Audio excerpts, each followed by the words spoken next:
Singa nkugamba ekiri emabega w'erinnya lye bayita Engineer Brian ne nkugamba olugendo luli emabega w'ekitone ky'alina, kiki ky'oyinza okubeera ng'olowooza? Okugumiikiriza, okukkiriza wamu n'okulemerako kuli emabega w'okuzanya, okuwandiika emizannyo wamu n'okuwandiika ennyimba kw'ossa n'okuyimba. Okuviira ddala mu mwaka gwa 2008 ng'olw'okuyimba akwegomba bwegombi paka we yafulumya oluyimba lwe olwasooka mu mwaka gwa 2014. Kyokka n'atakomaawo n'ayingirira ddala mu kuzannya firimu, n'abeera ng'azannya ate n'atakomaawo n'abeera ng'awangula award eya gospel songwriter. Omwana mulenzi Engineer Brian amanyikidde nga atuhaire, agenza azimba mpola mpola ekitone kye era ne story ye etayinza kubeera nga yeerabirwa. Naye nga Engineer Brian yaani? Olugendo lwe lutandikira wa? Ajja ati abeere yinginiya, ajja ati abeere omuwandiisi w'ennyimba, era ajja ati abeere omuzannyi wa katemba, si katemba wabula firimu. Era kiki ekimukuumya okubeera nga waali emyaka egyo gyonna? Lunaku lwaleero neegatta akamanya gange bampita Kusasira Joab, also known as KJ, representing gospel to the world. Bankuleetedde omuyimbi wo era neegattaako tubeere nga tugenda ffenna mu lugendo lwa Engineer Brian atuhaire, from his early musical beginnings through his acting career and achievements to his recent celebration of years of gospel ministry at his UCC concert. Ng'era abadde celebrating emyaka 12 ng'ali mu industry eno eya music wamu n'ebintu ebirala bye tuyinza okubeera nga tumujjukirako. Engineer Brian atuhaire, popularly known as Engineer Brian, is a Ugandan engineer, gospel musician, songwriter, actor, and director. Brian's profession journey reveals a man with the talents extending far beyond one field. Si kuyimba buyimbi kwokka, si kuzannya buzannyi, lagatako ekyokubanga muwandiisi. Kwegamba Engineer Brian ye ddala yinginiya ng'era wompulira nange we neeyita Engineer KJ. His identity as Engineer Brian comes from his engineering background, but alongside his professional career, he developed a strong passion for entertainment and Christian music. His journey into singing began in 2008. Brian has explained that he was inspired by Ugandan gospel artist called Baby Gloria, and an inspiration that motivated him to begin working seriously on his own singing abilities. Years of developing his talent eventually led to his first major musical release in 2014, a song known as Ndituuka. Ndituuka era nga wanena yali ayogera ku lugendo, nja kutuuka. Era mu butuufu oluyimba olwo lutulagidde ddala nti omusajja kituufu kyali ayogerako akitegeeza. Era oluyimba olwo marked an important turning point. From that moment, Brian continued developing his musical career not only as a singer but also a songwriter. His ability to write lyrics became increasingly recognized by fellow musicians, and songwriting eventually became one of the strongest parts of his artistic identity. Naye weewonye, Brian's creativity did not stop with just music.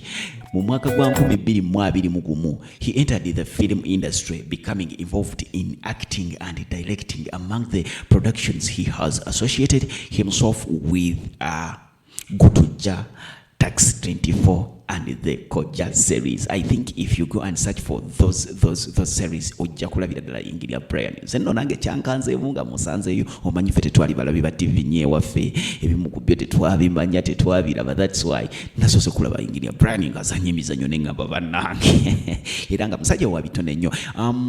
His experience in acting added another dimension to his career. The same ability to communicate, express emotions, tell stories, and connect with an audience could now be seen both on screen and through his music. As his gospel career continued to grow, Brian released and collaborated on a number of songs. His musical works include Ndituuka, Yesu Nkwagala, Olinkahi, Omukwano, ezo nnyimba ze, Wetolole, Omwoyo, Ali mu Kizimbe, Natereera, and other collaborations nyingi nnyo. He has also worked with several gospel artists including Judith Akol, Fiona Nondo nga gwe yayimba naye luno oluyimba Omukwano gwe gunvuga era nga oluyimba lw'amaanyi nnyo. Kuliko Winnie Nakabugo and Job Kiza. One notable collaboration is the song Gunvuga with Fiona Nondo. Released in 2025, Brian was credited not only as a vocalist but also as a songwriter, demonstrating his contribution to the creative side of gospel music. Another important recording in his career is Power by Judith Akol featuring Engineer Brian. Through these songs and collaborations, Brian continued to establish himself within Uganda's gospel music community, and then came one of the biggest recognitions of his songwriting career. Mwaka gwa 2023, Engineer Brian won the Victoria Gospel Music Award, popularly known as Viga. Ndoze ya award tukimanje baita Viga, era Engineer Brian yajiwangu ngane chaji muwangu sachali chikubera muwandisi womwa. And this achievement was particularly meaningful because songwriting had become an important part of the journey that began when he first started developing his musical talent. From an engineer to a singer, a songwriter, and then an award-winning gospel artist, Brian's story continues to unfold. But for him, gospel music is more than entertainment, it is also ministry. His performance and concert have increasingly provided opportunities to share Christian messages, worship God, and encourage people through gospel music. And in August 2026, another significant chapter was added to his story. Yes, on 9th of August 2026, Engineer Brian held a special concert celebrating his years of music ministry. The event was promoted as a celebration of his long music journey and was associated with UCC Makerere, with some promotional material also referring to UCC Kasubi. Yeah, the concert represented more than just a musical performance. It was a celebration of journey that had taken Brian from his early inspiration in Birimunana